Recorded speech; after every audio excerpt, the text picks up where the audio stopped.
সন্তানের জন্য বাপরে বারে এই পৃথিবীর ইতিহাসে এরকম কোনো ঘটনা নেই।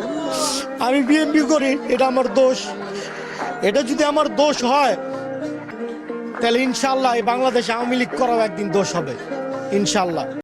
যারা আমাকে বন্দি করে রেখেছিল তাদেরকে আমি আকুতি মিনতি করে বলতাম যে মেনে নিলাম আমাকে এখান থেকে ছাড়বেন না, মেনে নিলাম পরিবারের সাথে যোগাযোগ করতে দিবেন না, কিন্তু সন্তান হিসেবে কি এতটুকু জানার অধিকার আমার নাই?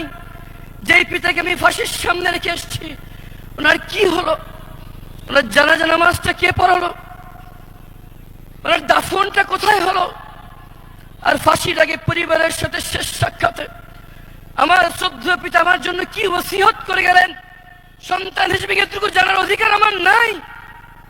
উত্তরাষ্ট্র উপরের নির্দেশ কিছুই বলা যাবে না। কত কষ্ট নিয়ে মরছে, এত কষ্ট করছে, সে তো কোনো খুনি না। তার ছোটখাটো মামলা, তারা কেন জানলো না? আমার আপনারা কেমন?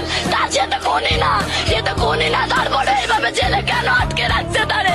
তার স্ত্রী কষ্ট সহ্য করতে না পারে। আমার বোন, আমার একটা বোন, আমার একটা ভাগ নিয়ে আত্মহত্যা করছে, কত কষ্ট নিয়ে মরছে। রাজনীতি গিয়ে পড়ে নাম হলো, এত কষ্ট করছে, সে তো কোনো খুনি না। তার ছোটখাটো মামলা, তারা কেন জানলো না? কেন জানলো না?